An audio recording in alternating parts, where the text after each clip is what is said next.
By the 3rd millennium BCE, across the river valleys of modern India, Pakistan, and Afghanistan, an urban network of staggering proportion had taken shape. This civilization occupied a footprint of 1.26 million square kilometers. It was the largest interconnected urban network on Earth, larger than the contemporary territories of Egypt and Mesopotamia combined. We possess a high volume of physical evidence regarding their engineering. The archaeological record preserves perfectly standardized brick ratios, rigid grid pattern urban planning, and advanced hydraulics. This masonry and water management demonstrate a clear civic logic. Sites like the Great Bath at Mohenjo-Daro are legible to modern engineers. But this structural transparency highlights a data paradox.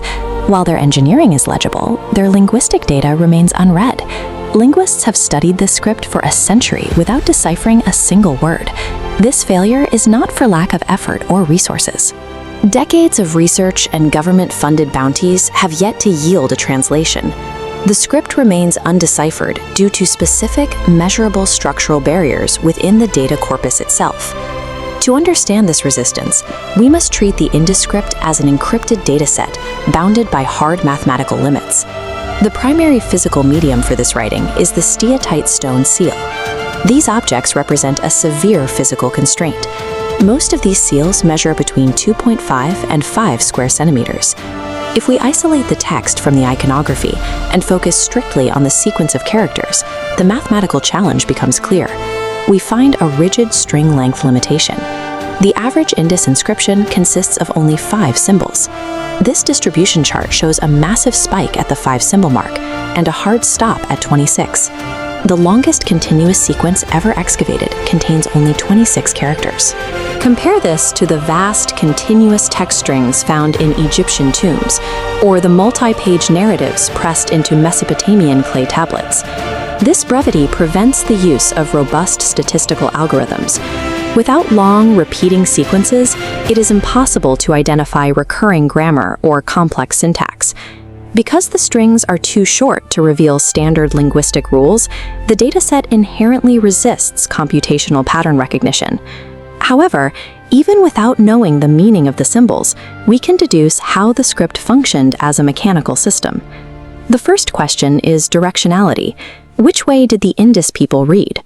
We find evidence in the layout and spacing of characters on seals with longer text strings. Notice the symbols on the right are spaced evenly, but as the sequence moves toward the left edge, the symbols become squished, narrower, and overlapping. This compression is the physical signature of a scribe running out of space on their medium.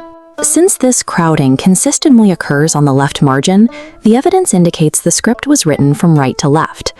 This spatial analysis provides the first definitive operational rule of the language, proving the data is organized by a deliberate system. Beyond direction, we can categorize the script by analyzing the total frequency of unique symbols across the entire excavated corpus. Epigraphers have cataloged 400 distinct signs, ranging from fish and stick figures to geometric patterns. We map this number onto a linguistic typology scale to see what it reveals about the system's complexity. A purely phonetic alphabet only requires 20 to 40 characters to function. Conversely, a logographic system, where each symbol represents a concept, like ancient Chinese, requires thousands of unique signs. The Indus total of 400 falls into the middle of the spectrum, identifying it as a logosyllabic script. In this system, symbols represent a mix of full concepts and specific phonetic syllables used to construct words. We have successfully reverse engineered the structural framework, but the actual phonetic sounds and definitions remain unknown. This leads to the most critical requirement for deciphering a dead language, a bilingual parallel text. The Rosetta Stone is the primary example of this requirement. It functions through cross-reference, mapping unknown Egyptian variables directly to known ancient Greek constants. No such bilingual text has ever been found for the Indus script. Indus seals have been excavated in Mesopotamian cities, proving a vast trade network between these cultures. But these foreign discoveries are isolated brand markers or names. They lack the contextual translation necessary for decipherment. Without an external language to provide a reference point, the Indus script remains a mathematically closed loop. If we return to the physical ruins, the scale of the mystery is clear. We have the parameters of a deduced model. We know it reads right to left. We know its logosyllabic typology, and we have thousands of samples. But when this theoretical data is laid over the physical engineering, the two records do not connect. The barriers remain firm: the brevity of the text strings and the lack of a bilingual cipher. Artificial intelligence and computational algorithms cannot bypass this. Machine learning requires training data that simply does not exist in the archaeological record. Decoding this system requires a new data point, a significantly longer text sequence, or a bilingual trade contract found in a foreign archive.